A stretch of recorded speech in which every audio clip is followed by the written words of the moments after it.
Nesta casa eu me encontrei. Entrei e aqui dentro vi saída. Sim, foi nessa casa de amor que as benesses do labor cicatrizaram minhas feridas.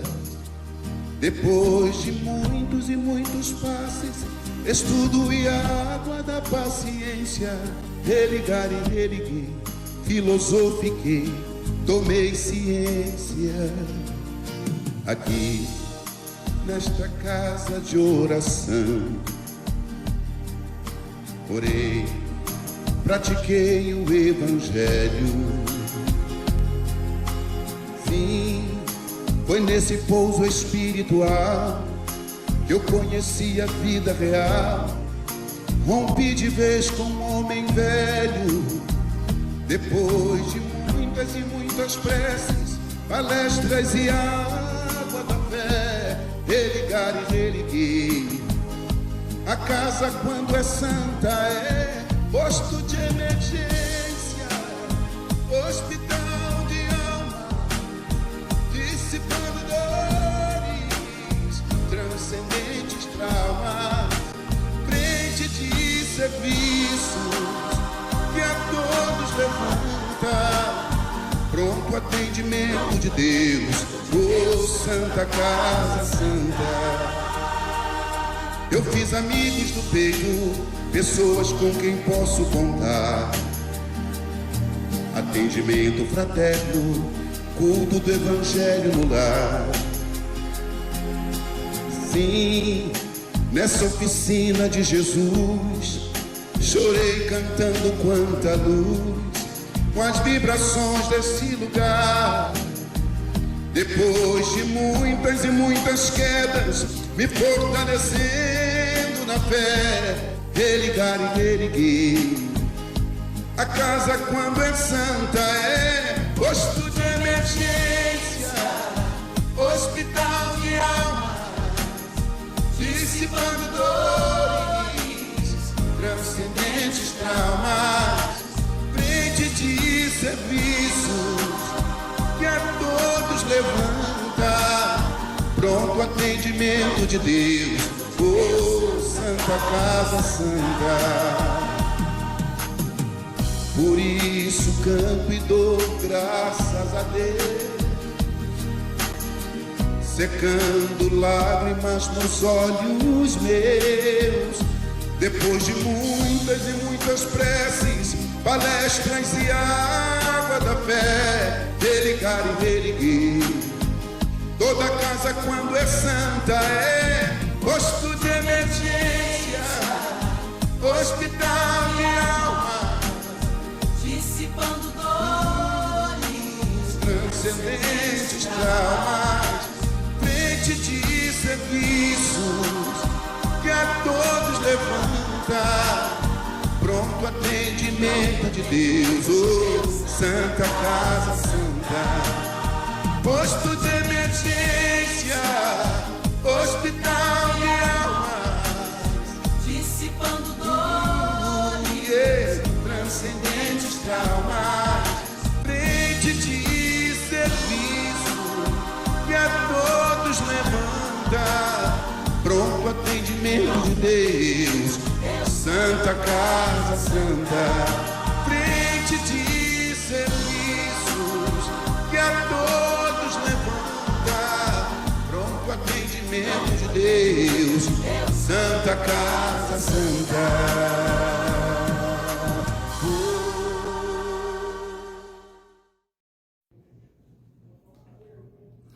Boa noite a todos os nossos irmãos espíritas, todos os nossos irmãos do Centro Espírita Casa da Paz.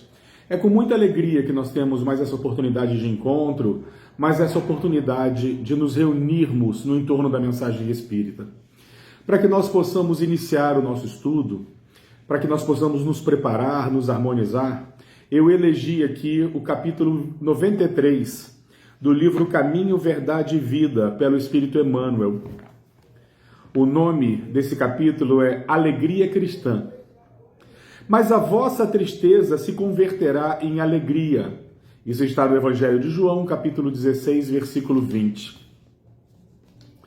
Nas horas que precederam a agonia da cruz, os discípulos não conseguiam disfarçar a dor, o desapontamento. Estavam tristes. Como pessoas humanas, não entendiam outras vitórias que não fossem as da terra.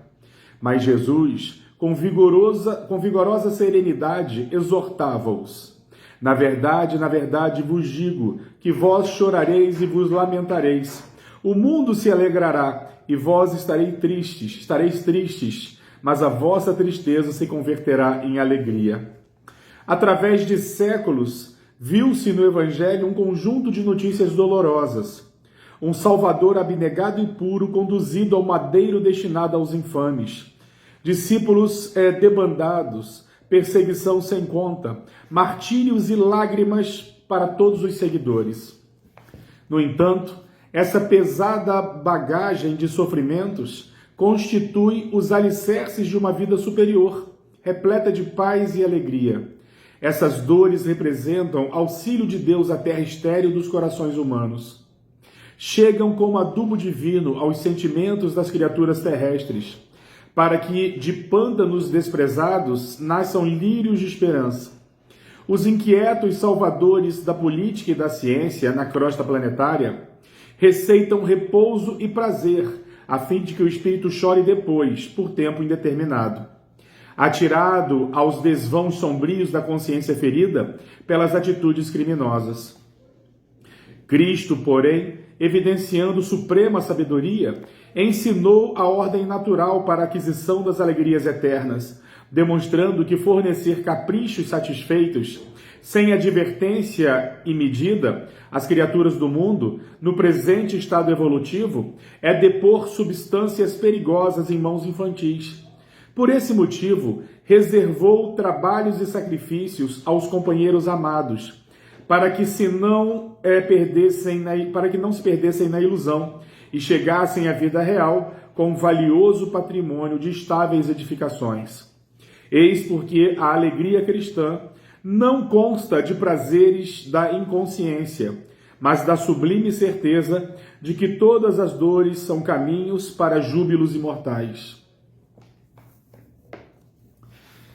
Eu gostaria de convidá-los a todos nesse instante para que possam me acompanhar numa prece de gratidão a Jesus.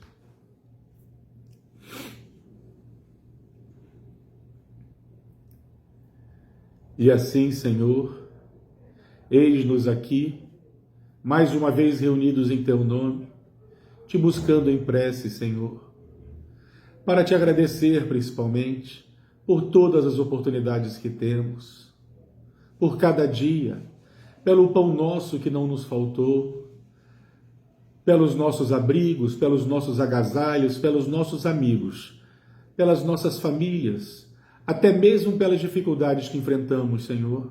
Por tudo te rendemos graças, por tudo lhe agradecemos, porque entendemos que nós recebemos tudo aquilo do qual necessitamos, na tarefa do nosso aperfeiçoamento, na tarefa do nosso burilamento. Só temos a te agradecer, Jesus. Te pedimos, Mestre, divino guia de toda a humanidade, que a sua luz possa abençoar nossos lares, todos aqueles que por aqui perambulam conosco, deste e do outro lado da vida. Que a sua luz possa permanecer acesa, nos trazendo esperança, fé, fraternidade, auxiliando-nos na caridade, e que nós consigamos manter essa chama acesa, Senhor. Que essa luz se irradie, amparando os necessitados de toda ordem.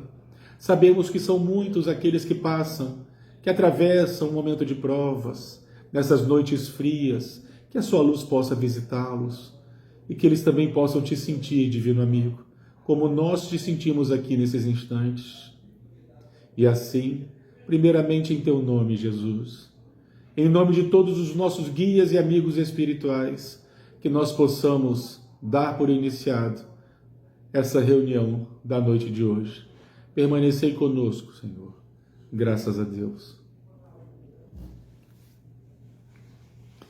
Boa noite, então, novamente a todos os nossos irmãos que estão conosco, participando desse nosso encontro, nossos irmãos da Casa da Paz, É com muita alegria, como eu disse, que nós temos essa oportunidade.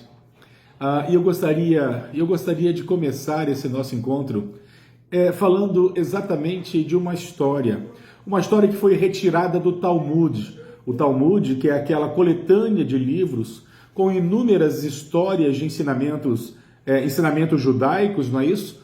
Textos, todos eles tidos como sagrados.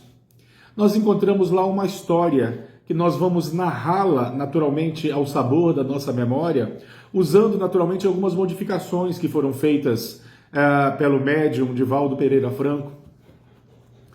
Essa história se chama A Pérola de Ofir. E ela é mais ou menos assim. Diz que naquelas regiões desérticas, naquelas regiões repletas de dunas, de areias, existia lá um jovem casal. E esse jovem casal prosperava na fabricação de tapetes, viviam numa casa palaciana, onde tinham muitos empregados, muitos servos que lhes atendiam os caprichos.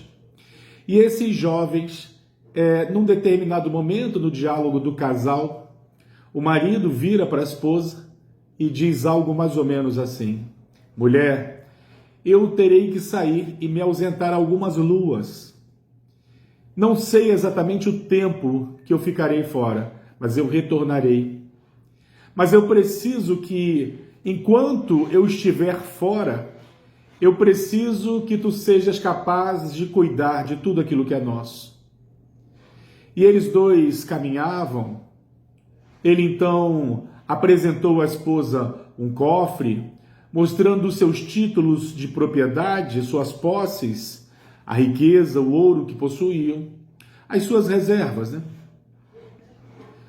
Passando por uma grande janela, ele mostrou silos, diversos silos, onde ali eles guardavam frutas secas, sementes, grãos, frutos como tâmaras e figos ressecados para o comércio. Caminhando, eles passaram onde ela pôde contemplar a criação de cavalos árabes. Eles fabricavam tapetes, tinham uma boa produção de tapetes, muitos servos que lhes atendiam às necessidades. E ele então foi mostrando todo o patrimônio que eles possuíam para a mulher, asseverando que o patrimônio mais importante, a riqueza mais importante que eles possuíam era um filho. Eles param então na porta, a entrada do cômodo onde essa criança dormia. Tinha seus 5 anos de idade apenas. Era verdadeiramente uma joia preciosa. O pai lhe acarinha os cabelos, lhe beija e fala para sua esposa: esse é o nosso bem mais precioso. Cuida dele com todo carinho na minha ausência. E se necessário for, desfaz de todos os nossos bens para que ele possa estar bem, para que ele possa ter saúde e paz. E a esposa, então, ela diz: não se preocupe, marido, eu vou tomar conta de tudo na sua ausência. Não se preocupe, eu darei o meu melhor. E eu tenho certeza que quando você voltar, eu tenho certeza que você vai encontrar tudo de acordo com as suas expectativas. E o marido, então, conforme havia anunciado, ele se ausentou deixando o lar. Sua esposa ficou olhando desaparecer no horizonte, nas poeiras do deserto. E verdadeiramente algumas luas se passaram, quando num determinado momento ela recebeu as notícias de que ele estava retornando. Ela então acende incensos, prepara um banquete, prepara seu banho, os ritos de ablução. Quando ele chega logo perguntando: mulher, o que tu fizeste na minha ausência? Como está nosso filho? Como estão nossas coisas? E ela então, recebendo carinhosamente o marido com um olhar sereno, sem nenhum tipo de inquietação, ela foi caminhando com ele pelos corredores da pequena casa palaciana. Ela olhava pelas janelas e o convidava a observar que ela havia aumentado a produção de tapetes. Eles caminhavam pelos corredores e ela mostrava que ela havia ampliado na sua ausência. Apareceu a oportunidade dela ampliar o plantel de cavalos árabes. Agora eles tinham mais servos para lhes atenderem às necessidades. Ela havia aumentado a produção de frutos secos, de tâmaras, de figos, de grãos, dos diversos grãos que eles usavam para fazerem seus pães. Ela parou na frente de um cofre e mostrou para ele novos títulos, comércios, escambo, acordos que ela havia feito que verdadeiramente multiplicariam as riquezas desse jovem casal.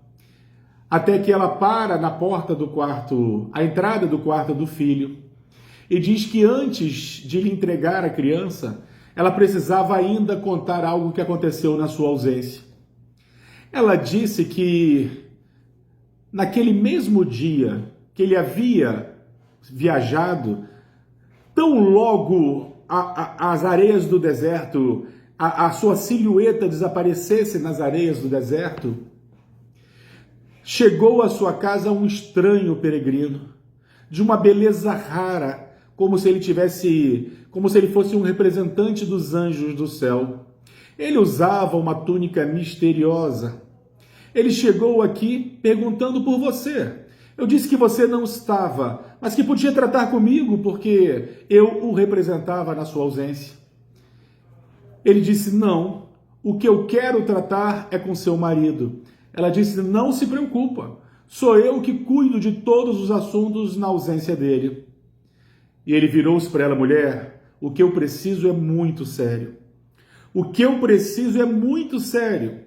Eu tenho comigo um bem muito precioso e eu preciso que vocês guardem para mim. Eu sei que vocês dispõem de um cofre. Eu preciso que vocês guardem esse bem para mim. Ela então, curiosa, disse, mas o que seria? Ele então abre a sua túnica, pega de um alforje que ele tinha a tiracolo, abre esse alforje e tira lá de dentro uma enorme pérola negra, de uma beleza como ela jamais havia visto algo semelhante. No mesmo instante em que ela olhou para a pérola, ela se apaixonou de tal forma que ela percebeu que ela desejaria para ela aquela pedra. Esse estranho peregrino me estendeu a pedra, eu fui logo tentando arrancar da mão dele, dizendo, não se preocupe, eu cuido da sua pedra, eu cuido dessa pérola linda. E ele segurou novamente e disse, mas mulher, preste atenção, ela é minha, ela não te pertence, você estará apenas guardando para mim. Não se preocupa, nós dispomos aqui de excelentes cofres, nós dispomos aqui de excelentes servos que nos auxiliarão. Não se preocupe, a sua pedra, a sua pérola, ela ficará muito bem guardada, muito bem preservada. Mulher, presta atenção. Essa mulher não é sua, não é de vocês. Ela me pertence. Ela vai ser guardada com vocês, mas não lhes pertence. É para vocês guardarem, zelarem por ela, mas ela não te pertence. Não se preocupa, pode ir, não se preocupa. Foi se apoderando da pérola, botando contra o peito. Ela havia ficado apaixonada pela pérola. Era de uma beleza verdadeiramente encantadora. Ela jamais tinha visto algo tão bonito em toda a sua vida. E ela foi imediatamente empurrando aquele peregrino, dizendo, não se preocupe, pode ficar tranquilo, pode viajar em paz. Que a sua pedra, a sua pérola, a chamada pérola de Ofir, ela vai ficar bem guardada conosco. Antes de sair ainda, ele voltou-se para trás e disse mais uma vez, mulher, eu vou voltar para buscá-la. Ela não lhe pertence, vocês estão apenas guardando para mim. Ela bateu a porta, ela guardou a pérola. E diariamente ela acarinhava a pedra, ela lustrava, ela apreciava, ela admirava aquela pérola negra, a pérola mais linda como ela jamais havia visto. Entretanto, dizia a mulher ao marido, hoje, um pouco antes de tu chegares, quando já me anunciavam a tua vinda, o teu retorno, esse estranho peregrino retornou. Esse estranho peregrino retornou dizendo, mulher, eu vim buscar a minha joia. E a mulher foi logo dizendo assim: mas que joia? A joia que eu deixei contigo. Ela disse: impossível, nós não temos necessidade disso. Nós possuímos muitas riquezas, tenho certeza que sua joia não ficou aqui. Mulher, ela é minha. Eu te avisei que ela não lhe pertenceria. Vocês estavam apenas guardando essa joia para mim. Ela sempre me pertenceu. Vocês apenas guardavam-na, protegiam-na, mas ela sempre foi minha. E a mulher disse: não, eu não sei do que você está falando. Por favor, vá embora, se retire. Ela não te pertence mais. E o estranho peregrino mais uma vez asseverou: mulher, é minha. Eu vim para buscá-la. A mulher, nesse instante, faz uma pausa na sua narrativa e pergunta ao marido: o que eu deveria fazer, marido? O marido, então, obtemperou, dizendo: ora, se ele deixou claro desde o início que ela não nos pertencia e ele a queria de volta, a única coisa que nós poderíamos fazer era devolvê-la. A mulher, então, abaixou a cabeça e disse: eu fui obrigada a devolvê-la. Ela abriu as cortinas do aposento, onde estava ali o corpo inerte do filho de 5 anos que havia desencarnado. Ela voltou-se para o marido e disse: ele veio buscar a joia de volta. Ela não nos pertencia. Eu fui obrigada a entregar. Nós não somos donos da vida. A morte biológica é uma fatalidade que nos assaltará a todos em algum momento. Se temos uma certeza nessa vida, é a fatalidade da morte biológica. Todos nós, em algum momento, teremos que deixar para trás essa velha matéria. Aqueles a quem amamos não nos pedem permissão para isso, para se ausentarem fisicamente, porque faz parte da vida. Nós, espíritas, temos uma vantagem por entendermos, por termos a certeza de que a vida continua. A vida não é esse instante. Nós estamos aqui para o nosso burilamento, para o nosso progresso, mas a verdadeira vida está além disso, porque nós não somos seres materiais tendo uma experiência espiritual. Nós somos todos seres espirituais tendo uma pequena experiência material. E a mensagem espírita ela nos auxilia a entender isso. Não só esse valor, mas outros valores também. Acerca da vida, nós compreendemos a imortalidade da alma.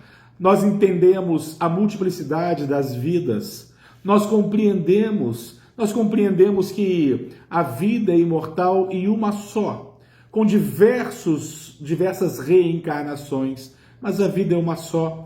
E a alma, na necessidade do seu burilamento, do seu progresso moral, ela diversas vezes mergulha nesse educandário biológico, para que ela consiga se libertar, vencer-se moralmente, espiritualizar-se. Quando nós pegamos os evangelhos, o evangelho de Lucas tem uma passagem muito curiosa, que vai também nos auxiliar a nós darmos continuidade para o estudo que nos foi proposto nessa noite. Diz que Jesus, ele estava na entrada do templo, numa entrada destinada às mulheres, quando nessa entrada, como acontecia também nas demais entradas, existiam estruturas chamadas de gasofilácios.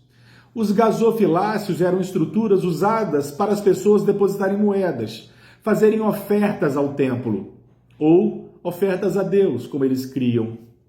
Essas estruturas chamadas de gasofilácios eram estruturas de metal. Elas tinham o formato de trombeta ou de chifre de carneiro. Elas eram grandes estruturas e eram usadas para as pessoas depositarem moedas. Em nível de curiosidade, muitas pessoas, inclusive, para poderem atirar um bom número de moedas, as pessoas cambiavam moedas de grande valor para moedas de menor valor, exatamente para que pudessem atirar muitas moedas. E o evangelista, ele começa narrando que as pessoas que por ali passavam derramavam grandes somas de moedas, quando de repente se aproxima do local uma pobre viúva. E Jesus, como se pudesse antever o que estava para acontecer, ele chama para junto de si os seus discípulos e pede a eles que observem. Aquela pobre viúva se aproxima dos gasofiláceos e atira 2 moedas de bronze, 2 moedas de menor valor. As moedas de bronze eram verdadeiramente as moedas de menor valor, chamadas de quadrantes. Essas moedas, assim como hoje, por sinal, não é? As moedas podiam ser de prata, de ouro, mas as moedas de bronze eram as de menor valor. E ela tira exatamente 2 moedas de pouquíssimo valor. 2 moedas. A primeira pergunta que eu gostaria de fazer é a seguinte: como é que sabiam que eram 2 moedas? Porque, sendo a estrutura de metal, o metal emitia um som. O tilintar das moedas denunciavam quantas moedas haviam sido atiradas. Assim como quando o evangelista diz que as pessoas derramavam ali grandes somas, naturalmente que o que denunciava isso era o som. O som do tilintar das moedas denunciavam exatamente o volume de moedas que haviam sido lançadas. Mas, curiosamente, Jesus volta para os seus discípulos e ele teria dito algo mais ou menos assim: em verdade eu vos digo que essa mulher, ela deu muito mais do que todos os outros que passaram pelo gasofilácio, porque ela deu tudo o que ela possuía. E essa passagem termina aí. E essa passagem ela é repleta de grandes lições. Vamos meditar, porque essa passagem vai verdadeiramente nortear todo o nosso estudo essa noite. Ora, aquela mulher havia tirado 2 moedas de menor valor no gasofilácio. Primeiro, vamos tentar entender quem era essa mulher. Segundo o evangelista, ele a apresenta como sendo uma pobre viúva. O que era desnecessário dizer, porque se aquela mulher era uma viúva, já estava claro que ela vivia na pobreza, porque não existia nada que amparasse a viuvez. O que acontecia com essas mulheres quando se tornavam viúvas é que elas eram convidadas a se casarem novamente com a mesma linhagem do marido, com seus irmãos, caso houvesse disponibilidade. Ou seja, na ausência do marido pela morte, na viuvez, ela tinha que se casar com o primeiro irmão, com um irmão do marido, exatamente para que ela permanecesse como pertencente àquela linhagem, àquela família, havendo então disponibilidade. Não havendo então um cunhado, havendo então um cunhado solteiro, ela teria que imediatamente casar-se com ele, caso ele topasse. Era natural que muitas mulheres não tivessem possibilidade de se casarem novamente com um cunhado. Então muitas permaneciam ao abandono, à pobreza, à miséria, não é isso? Então quando o evangelista diz que era uma pobre viúva, bastava ele ter dito que era uma viúva. Já estava entendido que era uma mulher pobre, uma mulher desassistida. E aquela mulher, ela derrama no gasofilácio as 2 moedas de bronze e as moedas de menor valor.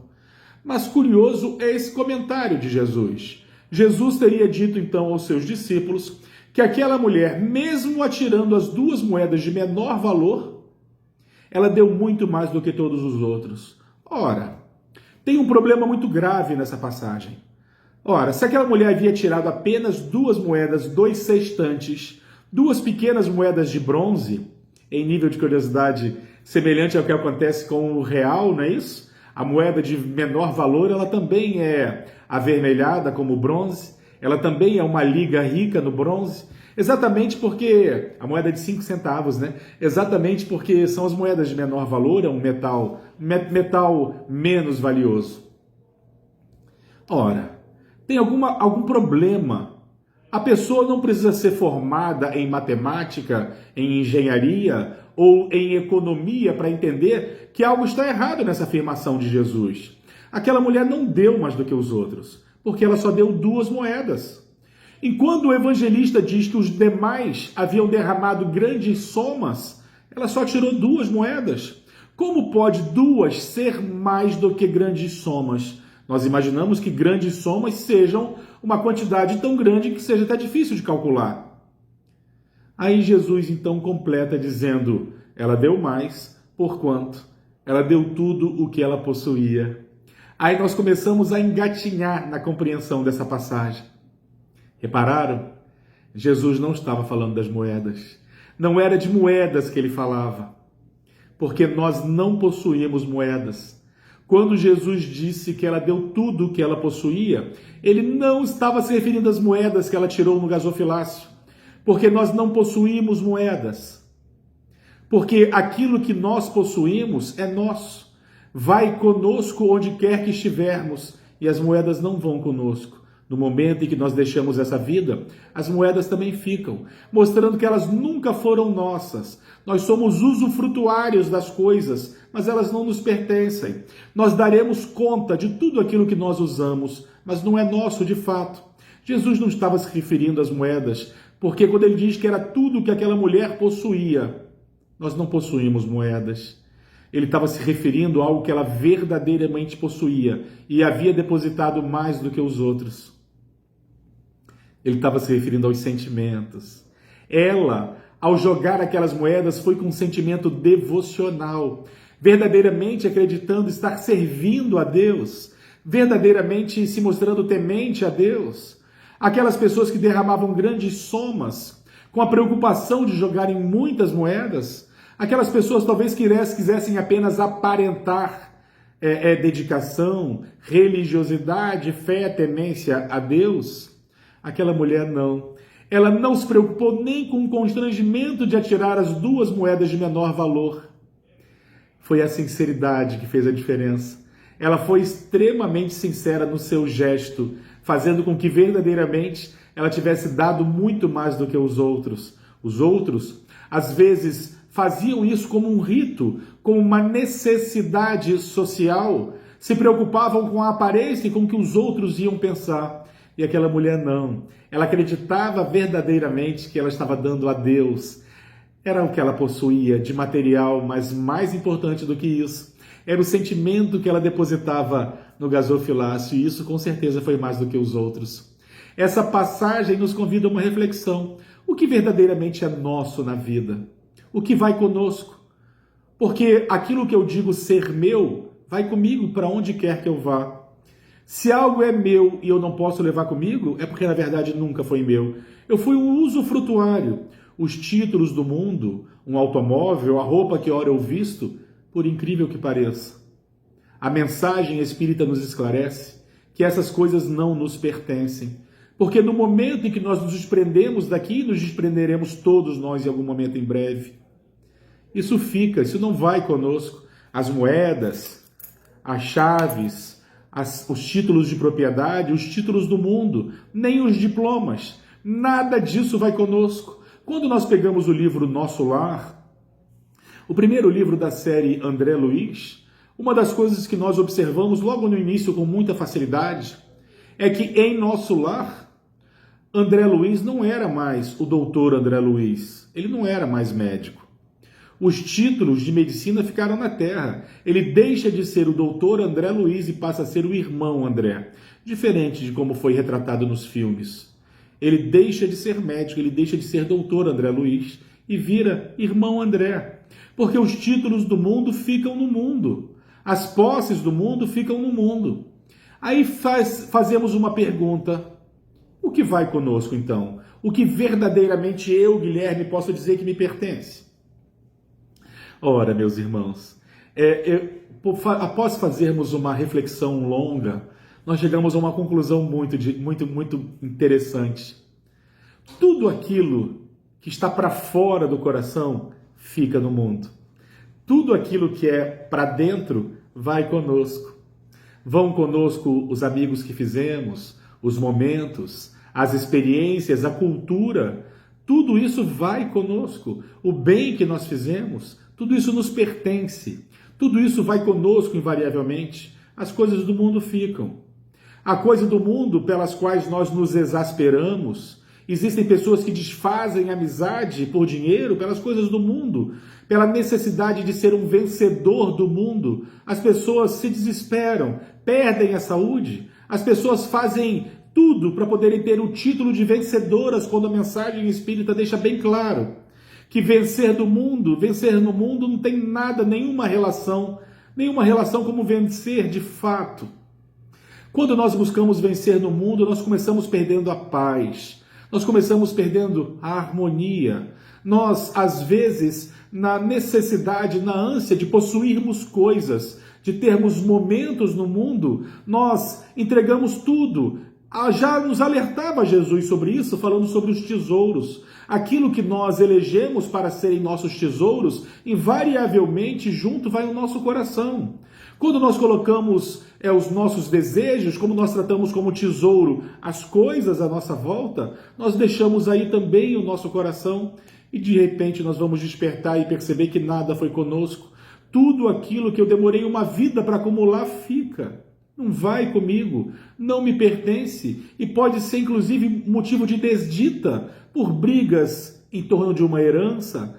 As pessoas às vezes não estão preparadas para receberem aquilo que nós deixamos, fazendo com que uma cadeia de exasperações aconteçam. Então as pessoas se matam, se destroem, acabam com suas próprias vidas para acumular aquilo que elas não levarão, aquilo que verdadeiramente não tem valor. A mensagem espírita ela é libertadora nesse sentido. Ela nos mostra primeiro que a morte não existe. A morte não existe, nós despertamos do lado de lá.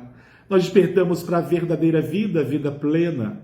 A morte não existe. E a mensagem espírita também nos ajuda na atribuição dos valores que estão, das coisas que estão à nossa volta. Nós aprendemos, por exemplo, o verdadeiro valor. O que tem mais valor? As posses, os títulos, uma amizade, aqueles instantes em que nós somos repletados de muita alegria, porque verdadeiramente existe um sistema de recompensa quando nós fazemos o que é certo. A sensação do dever cumprido é uma felicidade que ninguém consegue roubar de nós. Isso tudo vai conosco, a cultura, os amigos, esses momentos, tudo isso vai conosco. Invariavelmente isso vai conosco, fazendo com que nós despertemos do lado de lá, na riqueza verdadeira, na riqueza que verdadeiramente importa. Quantos irmãos se desprendem da terra, vivendo aqui na opulência, e chegam do lado de lá semelhante a mendigos desnudos?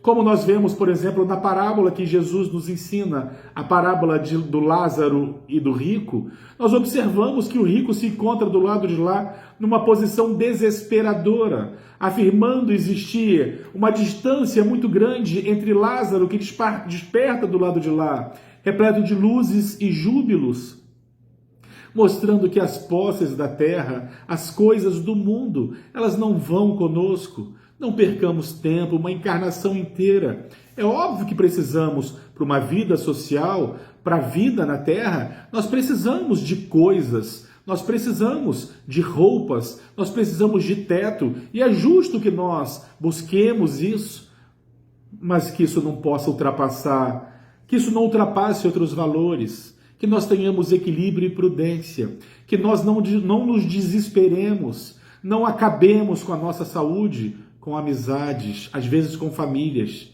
para que nós tenhamos as coisas do mundo. É exatamente esse desequilíbrio que nós somos alertados.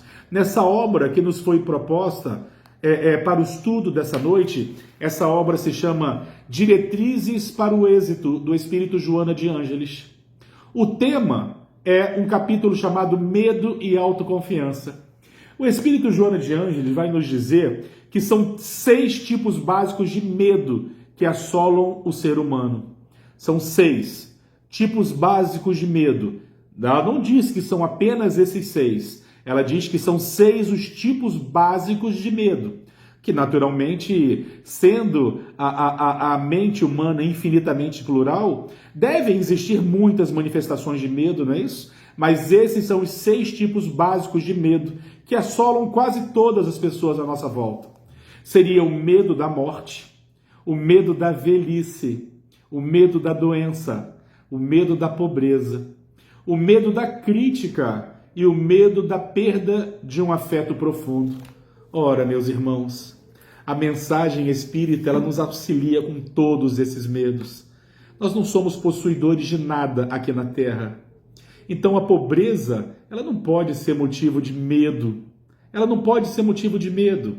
Nós teremos sempre aquilo do qual nós necessitamos, tudo aquilo do qual é importante. E se for importante que nós passemos pela dificuldade mais extremada, passemos com dignidade. mas estamos sempre lutando exatamente para protegermos a nós e aqueles que estão à nossa volta, mas isso não pode ser nosso objeto de preocupação, porque de fato nesse mundo essas coisas nós não possuímos, e tem pessoas que estão tão adoecidas, mas tão adoecidas, que acreditam serem donas até de outras pessoas. Ah, meus irmãos, nada disso nos pertence, inclusive outra vida, pelo amor de Deus. Nós não somos donos de vida alguma. Então a perda das pessoas de quem nós amamos, dos nossos afetos mais profundos, não pode ser motivo de medo. Primeiro porque nós não somos donos de pessoa, pelo amor de Deus. As pessoas têm o direito de partirem de nossas vidas. As pessoas têm esse direito, respeitemos isso. Algumas pessoas dirão assim, eu encontro a paz em fulano. Eu encontro a paz em fulano, e se fulano não estiver comigo, eu não terei paz. Ora, que bobagem! A paz é uma conquista para dentro. Ela independe de quem está à nossa volta. No capítulo da paz, nós encontramos pessoas que conseguem sentir paz no meio de guerras. E tem pessoas que estão em paraísos maravilhosos e estão sempre sem paz. Porque não depende do local onde nós estamos, nem das pessoas que estão à nossa volta. A paz é uma conquista para dentro. A paz é uma conquista para dentro. E as pessoas que estão conosco nessa caminhada podem não estar, por opção. Elas podem fazer escolhas diferentes, respeitemos isso, sabendo que não existe aquela ideia das almas gêmeas, de pessoas que estão destinadas a viverem juntas. Não existem. Estejamos preparados para a separação que pode acontecer a qualquer momento. Pode existir ausência biológica, no sentido da morte, da desencarnação, mas também outras separações acontecem, pelo amor de Deus. A vida é muito mais do que isso. E nós não perdemos pessoas, pelo amor de Deus. As pessoas não são perdidas como objetos. As pessoas escolhem novos caminhos. As pessoas vão para outros rumos, mas permanecem conosco aqui dentro de alguma forma. Podem não estar do nosso lado como nós gostaríamos, mas quem ama de verdade fica feliz por vê-las bem, onde quer que elas estejam. A mensagem espírita é libertadora, porque nós não tememos a morte. Nós podemos ser assaltados por ela a qualquer momento. Qualquer um que está à nossa volta há de se desprender, há de se libertar verdadeiramente, porque quando nós estamos encarnados, nós estamos acrisolados no mundo, cheio de limitações. Tenhamos nós um momento em que nós teremos merecimento de sairmos daqui, de nos desprendermos para a verdadeira vida. As pessoas que partem antes de nós se desprendem, as pessoas se libertam, elas vão na hora que tem que ir, pelo amor de Deus, respeitemos e compreendamos isso, na certeza de que nós também iremos em algum momento. Nós somos treinados, e aí vem o segundo medo, que é o medo da velhice. Nós somos treinados para crer que os mais velhos vão na frente. Isso não é verdade. As estatísticas mostram que tem muito mais pessoas morrendo em guerras, suicídios e violências, acidentes, do que morrendo por idade. Mostrando que essa ideia de que os mais velhos vão na frente é uma ideia que é equivocada. Estatisticamente, tem os mais jovens indo na frente, por causa das guerras, por causa da violência urbana, por causa dos acidentes, do suicídio. Isso não é uma regra da natureza. Não existe essa regra de que o mais velho vai sempre na frente. Pode acontecer o contrário. E não tem problema, nós compreendemos isso, pelo amor de Deus. Algumas pessoas podem retornar antes e nos aguardam, porque a vida continua. E a desencarnação, ela não separa as almas que se amam, pelo amor de Deus. Então o segundo medo, que é o medo da velhice, ora, a velhice ela tem que ser aguardada. Ela tem que ser aguardada por todos nós com muita gratidão, por termos tido a oportunidade de envelhecer, porque muitos não têm essa oportunidade. E no momento em que nós envelhecemos, nós só temos a agradecer por termos tido essa oportunidade, por toda a experiência que nós acumulamos, pela capacidade de ponderarmos, pela maturidade. Ah, como nós pensamos, ai, quem me dera, se eu pudesse ter a maturidade que eu tenho hoje, quando eu era mais jovem, tantos erros eu teria evitado, tantas escolhas eu teria feito diferentes. Perceberam? A maturidade, o amadurecimento, ela nos proporciona essas reflexões. Só que de alguma forma isso permanece conosco, isso vai conosco. Faremos escolhas diferentes numa outra oportunidade e a teremos com certeza. Porque embora a vida seja uma só, nós sempre temos outras oportunidades, chamadas de reencarnações. Então, o segundo medo, que é o medo da velhice, apontado por Joana de Ângeles, na verdade, não devemos temer a velhice, porque se nós tivermos o privilégio de alcançá-la, só temos que agradecer pela oportunidade de nos prepararmos para o retorno à vida espiritual. O terceiro medo é o medo da doença. Ah, meus irmãos, nós sempre temos muito medo das dores físicas, dos acometimentos, esquecendo verdadeiramente onde é a verdadeira vida. Isso aqui é um instante. A vida corpórea é um intervalo.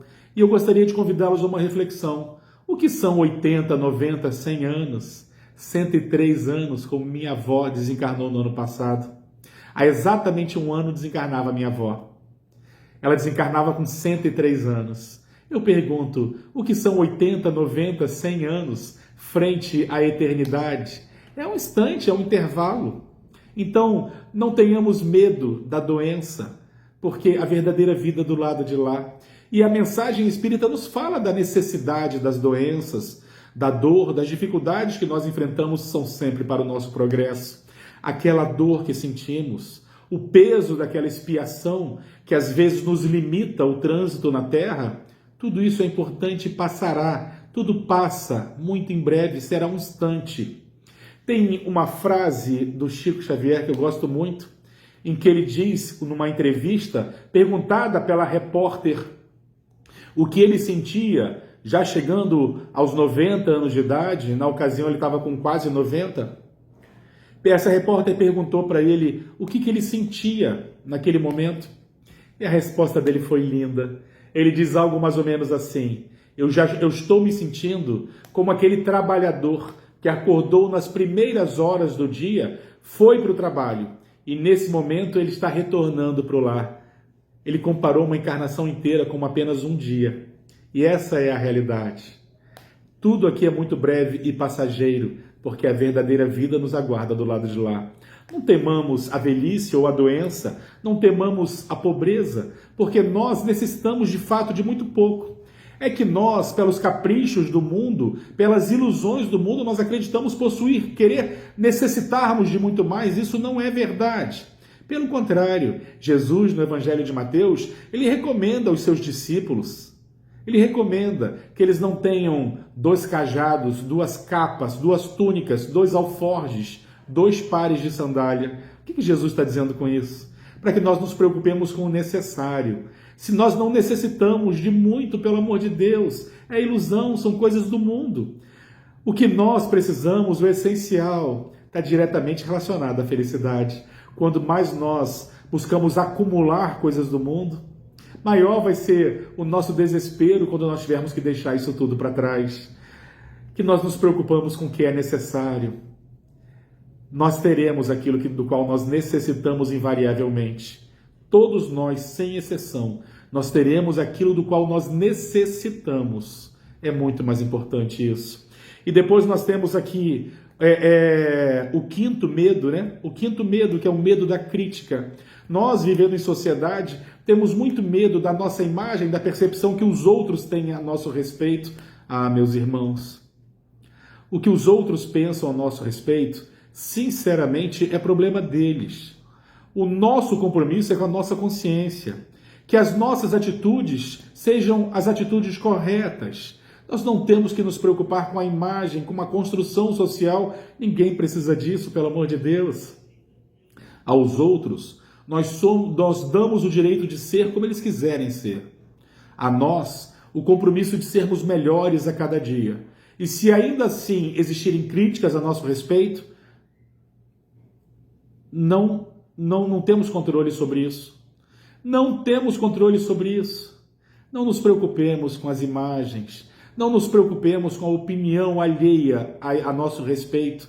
Nós sabemos de fato o que nós fazemos, onde nós acertamos. Nós sabemos, nosso íntimo, nossa consciência, nós sabemos. Se nós formos passar a vida nos preocupando com o que os outros pensam a nosso respeito, com a crítica que podem fazer a nosso respeito, nós não vamos ter paz. Nós jamais teremos paz. Então vivamos a nossa vida com a consciência tranquila.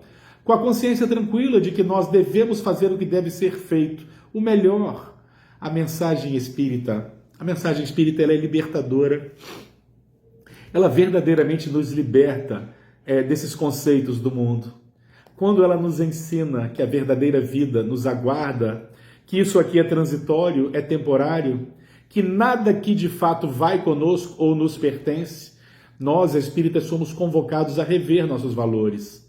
E, sinceramente, é libertador nós não termos a preocupação, por exemplo, com a imagem, o que os outros pensam a nosso respeito, não nos preocuparmos com a doença, com a velhice, não nos preocuparmos, enfim, com a morte, com a ausência daqueles de quem nós amamos, porque as almas que se amam não se perdem, pelo amor de Deus. Nós não perdemos pessoas. Não existe isso de perder pessoas. As pessoas se afastam temporariamente, mas é um instante, é um intervalo. Tudo isso aqui há de passar rapidamente. E quando a gente olhar para trás, vai perceber que tudo não passou de um instante. Semelhante a um retorno para o lar depois de um dia de trabalho, como comparava Chico Xavier. Meus irmãos, a vida, a verdadeira vida é muito mais do que isso aqui tudo. É muito mais. Que nós não nos preocupemos demasiadamente com as coisas do mundo, porque as coisas do mundo ficam no mundo. Imagina o desespero daquelas pessoas. Imaginemos o desespero daquelas pessoas que olham para os seus títulos, para as suas posses, para as suas propriedades, que julgam serem suas propriedades. A pessoa olha para o horizonte, uma imensidão de terras. Ela massageia a barriga e diz: é tudo meu, quando na verdade nada é dela. Imagina o dia que ela descobrir que tudo aquilo que ela julgava ser dela não lhe pertence, era apenas um empréstimo, e será cobrado contas. Ela vai ter que prestar contas de tudo aquilo que foi dado para sua administração, porque tudo é de Deus, tudo é empréstimo. Nós teremos que dar conta, e as pessoas às vezes, para acumular grandes propriedades, grandes, enormes títulos de terra, para acumularem as coisas do mundo, joias, automóveis, para poderem se exibir com bebidas caras, com roupas caras, as pessoas ultrapassam os limites da ética, passam por cima de outras pessoas, às vezes desviam verbas, às vezes trabalham duro com sinceridade, mas deixam de lado um filho, deixam de lado a família, deixam de lado a vida, para poder acumular cada vez mais. É ilusão, é ilusão. Qual o valor? Qual será o valor monetário? Qual o valor monetário de um tempo de qualidade com nossos filhos, com aqueles com quem nós amamos? E às vezes, para conseguir as coisas do mundo, nós deixamos os filhos. Às vezes, pelas coisas do mundo, nós deixamos um pai, uma mãe, um idoso que amamos. Nós deixamos para conseguirmos as coisas do mundo, pelo amor de Deus. Isso é um conceito muito equivocado. Precisamos do que é necessário e nós teremos aquilo do qual nós temos necessidade. Não nos exasperemos, não nos desesperemos pelas coisas do mundo. Nós teremos tudo aquilo do qual nós necessitamos. Façamos a nossa parte. É justo que nós trabalhemos e recebamos pelo nosso trabalho. É justo que tenhamos um teto, que tenhamos o pão de cada dia, as roupas que nos vestem, uma vida social, descanso, lazer, tudo isso é justo, pelo amor de Deus. Entretanto, tenhamos a consciência, a certeza de que nós teremos aquilo do qual nós necessitamos. Algumas pessoas julgam necessitarem bem mais, mas se fizerem uma análise sincera, perceberão que nós não precisamos de tanto assim. Isso tudo é um instante. É um instante. Quando nós olharmos para trás, vamos ter percebido que foi só um instante. Então, nos entreguemos, convidados todos nós a nos banquetearmos do amor, nos entreguemos e vamos nos deixar arrastar pelas sugestões de ternura, de fraternidade, de amor. Amemo-nos, sirvamo-nos. Somos invadidos verdadeiramente de alegria, como um sistema de recompensa que todos nós temos. Quem nunca que sentiu aquela sensação agradável do dever cumprido, do serviço pelo próximo, caritativo? Ora, meus irmãos, é muito fácil de entender isso. Se Deus é amor, na definição do evangelista João, Deus é amor. Uma frase, Deus é amor. Ora, se Deus é amor, e Nós somos feitos por Deus, somos centelhas desse amor. E todas as vezes que nós conseguimos vibrar nas sintonias mais finas do amor, a caridade, invariavelmente nós sentimos uma recompensa. Quem nunca sentiu? Quando nós somos obrigados, convocados a servir, nós temos a oportunidade e o privilégio de ajudarmos alguém, nós percebemos que somos invadidos por uma alegria que não tem nada que se compare nesse mundo. Vamos nos permitir essas pequenas sutilezas da vida, sirvamo-nos, estejamos amparados, amparemos uns aos outros, ombreados, caminhando juntos. Vamos aproveitar aqueles a quem nós amamos, porque eles podem se ausentar temporariamente, para que nós não olhemos para trás com arrependimento daquilo que nós deixamos de fazer. Então vamos brincar com os nossos filhos, sobrinhos, netos, nossos pais, vamos rir, vamos ler, vamos construir, vamos adquirir cultura, vamos aproveitar todos esses momentos coletivamente sempre que possível, para que nós possamos verdadeiramente entesourar aquilo que verdadeiramente tem valor. Aproveitemos aquele pai cansado, aquele avô, aquela avó. Esses instantes são tão mágicos, são tão especiais. Vamos aproveitar isso tudo, porque o verdadeiro tesouro na vida está nesses momentos.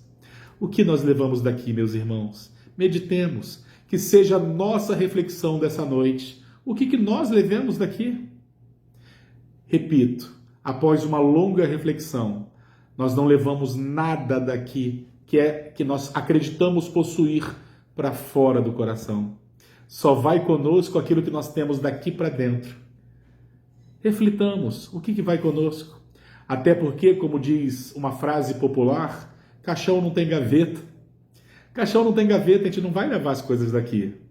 Essa roupa que ora eu visto, não vai comigo. A casa, o carro, diplomas, títulos de propriedade, nada disso vão comigo. Não sou possuidor sequer de pessoas. Pessoas não nos pertencem. Nós até podemos nos unir a pessoas pelos laços do amor, mas isso vai, porque isso não se perde.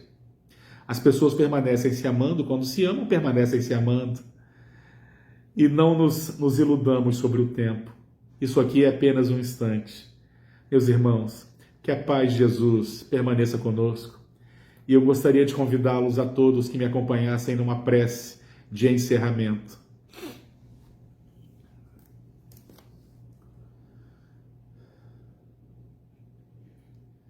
E assim, Senhor, após esses instantes em que se derramaram sobre todos nós, sobre nossos lares, toda essa luz, nós te pedimos, Senhor, que a tua luz permaneça acesa em nossos corações, em nossos lares, nos trazendo a paz que necessitamos. Senhor, fortalece os nossos propósitos, inspira-nos no bem e auxilia-nos, Senhor. E assim, primeiramente em teu nome, divino amigo, em nome de todos os nossos amigos espirituais, que nós possamos encerrar o estudo da noite de hoje. Obrigado por tudo, Senhor. Que assim seja. Meus irmãos, boa noite a todos.